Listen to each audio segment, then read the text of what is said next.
Safeway, grocery store here, West Coast, Best Coast, faces city violation from the city of Seattle for keeping its second entry closed in an effort to curb shoplifting. What can we do to stop shoplifting? Keep that door ever closed. City of Seattle says, no, you got to let the shoplifters just come and go willy-nilly.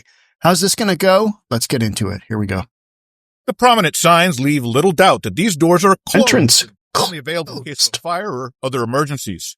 This Safeway in Seattle's Crown Hill neighborhood still has this entrance for shoppers to use, which opens up to a parking lot. Indefinite. Al Rosenthal owns that parking lot. Well, they just want one door open so they can keep a little bit better eye on the shoplifting. Safeway limited the entryways to deal with the heavy losses from people who would walk out with alcohol and other valuable goods without paying. And I have seen people just blatantly carry stuff out. The door that Safeway wants shoppers to use now has fencing and a one-way gate installed just inside to further limit people's ability to bypass a check stand. And despite the signs, the second closed door is left unlocked. It's usable as an emergency exit, so it's not a fire problem. After receiving a complaint, the city issued a violation notice saying the store's operating agreement requires both entryways to remain open between 8 a.m. and 8 p.m. I think the city's wrong. I think it should be closed so that they don't have all the shoplifters. When people do steal from stores, such as this incident in Linwood, that can lead to higher shelf prices affecting all Run, Forrest, run. They're stealing things, and they're stealing stuff that's not cheap, and so the store's got to pay for it. So they raise their prices. Rosenthal doesn't speak for Safeway, but he does have some advice. What they should do is tell the city, you fix the shoplifting problem and we'll open both doors. Shots fired. Now, totally agree with that, dude.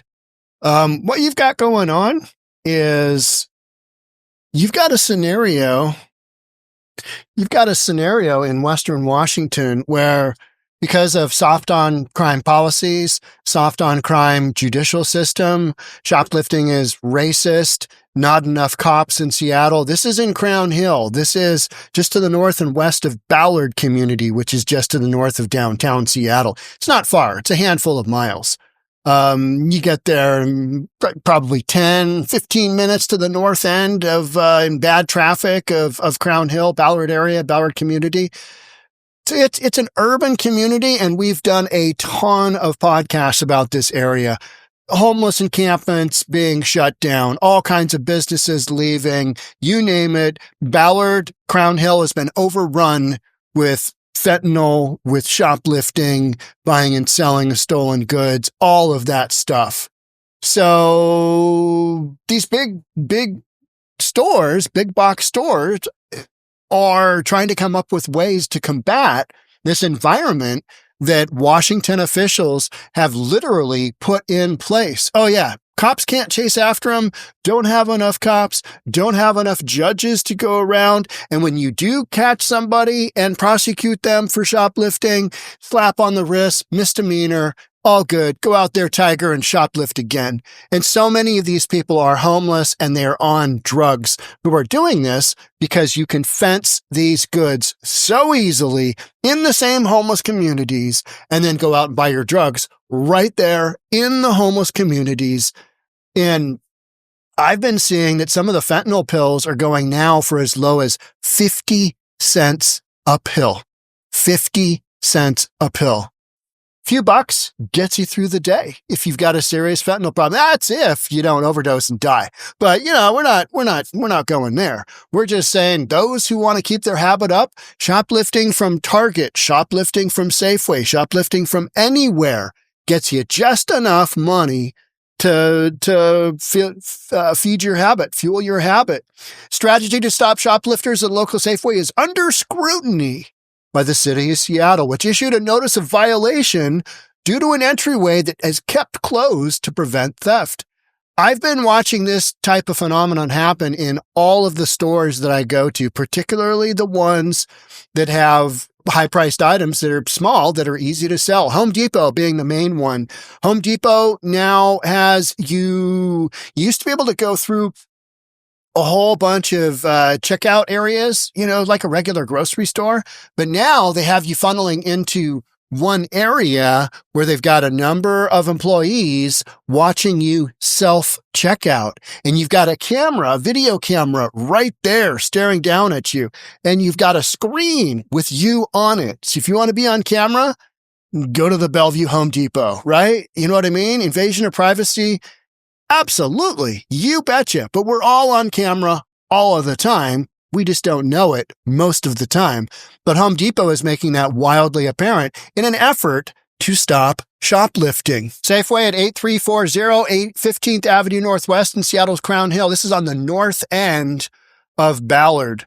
Has endured a long struggle with shoplifters because it's in an area that is known for homelessness, drug abuse, shoplifting, anything to get people, through their day by not working, not being a tax-paying citizen, but grifting off of all the systems. And Seattle says, oh yeah, with great compassion, we love you, live wherever you want, steal from wherever you want. And Safeway pushes back, and this is what happened. We're going to have to give you a little notice of violation because you were able to get your occupancy permit for this store based on this, and this. You're violating one of those things now, so shame on you. Now, what will happen? They will come up with some kind of deal to keep that door closed. They'll figure out some workaround. That's what I'm trying to say. In a recent move, the grocery store opted to close one of its 2 entrances to give thieves one less escape route. I've seen that in Target as well. Used to have other kind of areas that you could go out. Now you're just corralled out this one. I'm not stealing anything. I don't really care. It doesn't really impact me. But when I look around and see that this is what shopping in Western Washington has come to, it just continually reminds me of you've got politicians in place that have misguided compassion that come up with these ridiculous laws. And this is how we get there. We don't hammer down on the criminals. We don't incarcerate them. We don't keep them off the streets. We just let them run around willy-nilly. Was having a conversation with my son Kieran the other day. He's 32. He'll be 32, I think, the end of this month. And he was saying, Seattle's getting a real reputation for some of the pimp and gangbanger action. We're getting a reputation here in Seattle that you don't mess around here. You've got some extreme violence happening, and even relative to Los Angeles terms. You've had that whole Crips Bloods thing and the whole history of gang violence. You've got that going here in the streets of Seattle. And what do people want to do? Oof, yeah, don't talk about that because, yeah, no, I'm not really sure how this happened. We're not really sure. We abhor violence. And it's like, yeah, made the laws all so easy to pimp ladies out all day long around Aurora. And I'm specifically talking Aurora. Aurora is a known pimp shootout area.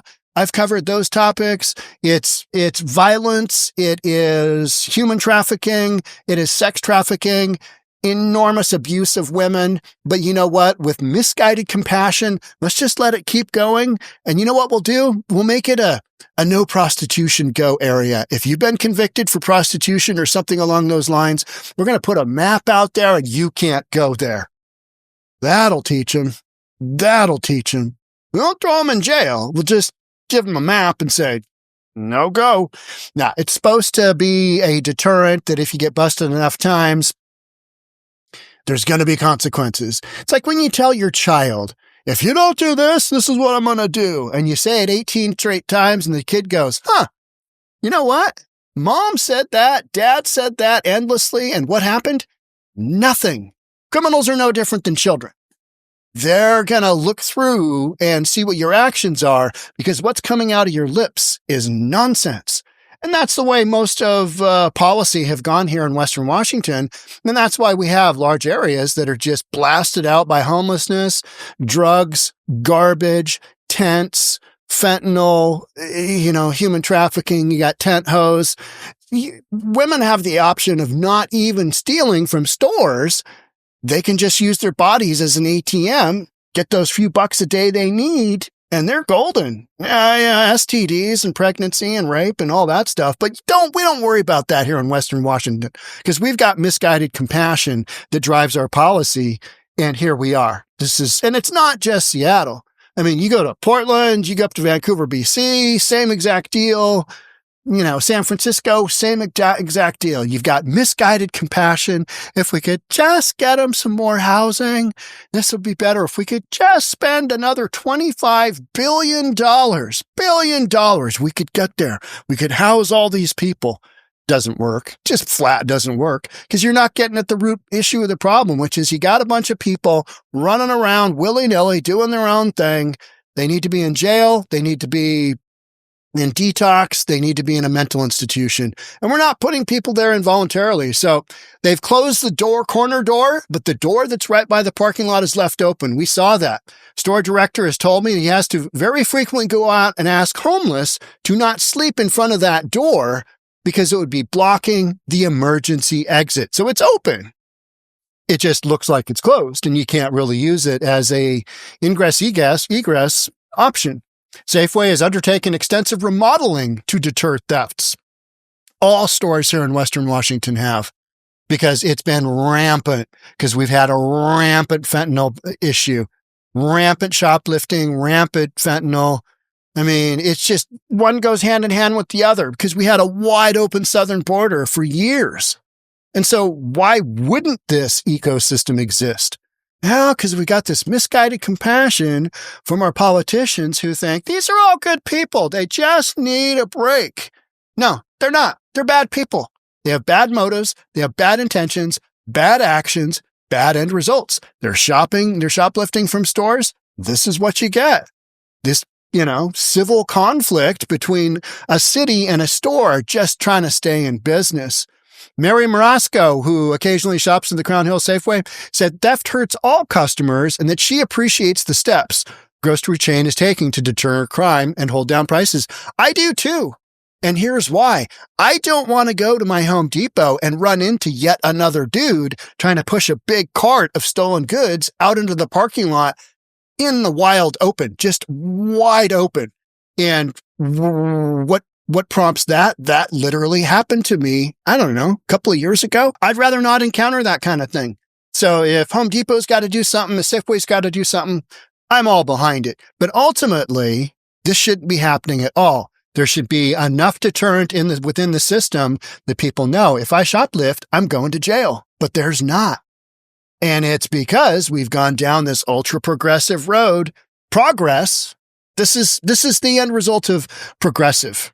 This is what progress looks like. You can't have more than one door open because you got to control the flow of all the shoplifters coming into your store. We didn't have shoplifting like this 25 years ago, 35 years ago, or 50 years ago when I was a kid. You just didn't have that.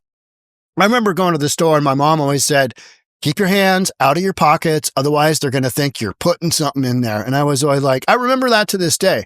Don't put your hands in the pockets because you could have whatever in there and store might think you're just fiddling with your stolen goods. And so, don't do that. And that's always been my mantra. Is that correct? I don't know. But if you got your hands by your sides and they can see them, you know what I mean? It's like a cop when he says, put your hands on the steering wheel and do whatever. Okay. All right. What else do I need to do so I don't come in conflict with whatever? Do what you're supposed to do. People are stealing things and they're stealing stuff that's not cheap. Stores got to pay for it. So they raise their prices. And who is impacted by that? The consumer, because prices go up. Prices are going up no matter what, right? I mean, we're just going to see a bunch of prices go up.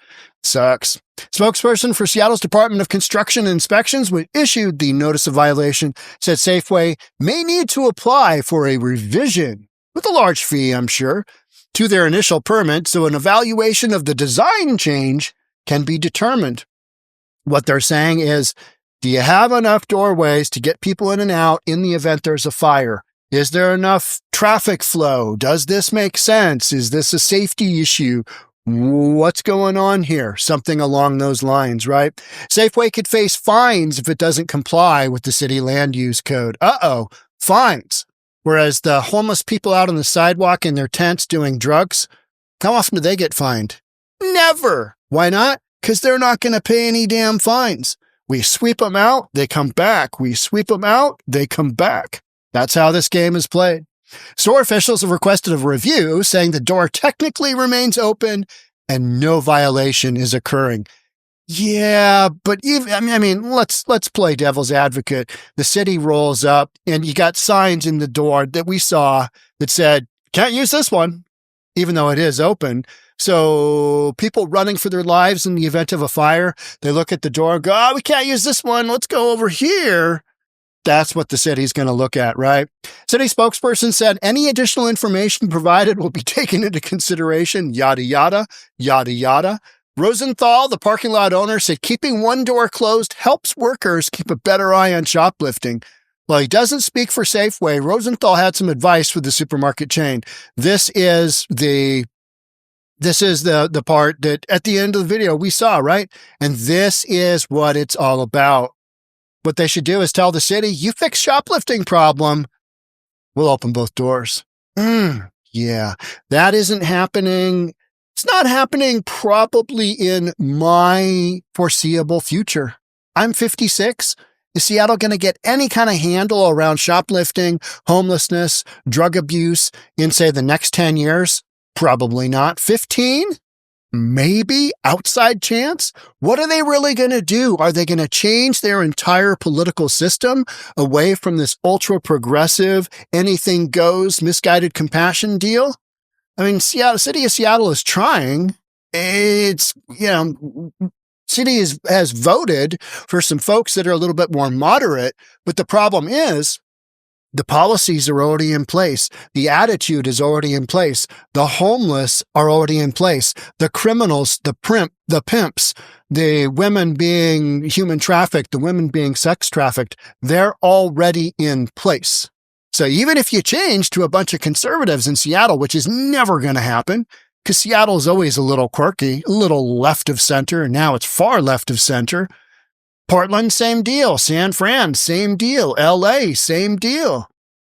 All of these things are already in place. They're not changing anytime soon. Just because you get a new mayor in, nothing changes. Because you can't take people that are homeless and just sweep them out and go, yep, all done. All done. Yesterday, one of my podcasts was literally on the super infamous corner site, triangular kind of corner site on a corner with a freeway and Home Depot. And it has been loaded up with homeless RVs, tents, garbage. And it's been cleared out by the city of Oakland 5 or 6 times within the last 8 years. They put up, big cyclone fencing around it to prevent, the homeless from coming back. And they'll just take an RV and just boom, bash the cyclone fencing down, drive over it, pick it up, remove it, and homeless move on in. And so now one of their things is, okay, we're going to move in a whole bunch of storage containers. 8 by 8 by 40 feet long. They're going to double decker them, 6,000 pounds a piece. You got 12,000 pounds sitting vertically around a perimeter of a triangular commercial site. That's their solution to homelessness because it's so rampant and it's so prevalent that that's all they can do. They can do the whack-a-mole all day long, but it ain't going anywhere. And Oakland knows it. And this is the same deal everywhere because these are human beings and you literally got those 3 options I mentioned earlier. That's all you can do. That's your long-term solution. Short-term, you can try all day long. Not going to happen. You end up with this kind of stuff. People doing Mickey Mouse approaches and it doesn't really help the long-term, but it's a short-term fix so that people can stay in business. All right. That's it for me on this one. Love to have you subscribe, do all that good stuff. I'll see you on the next one. Bye for now.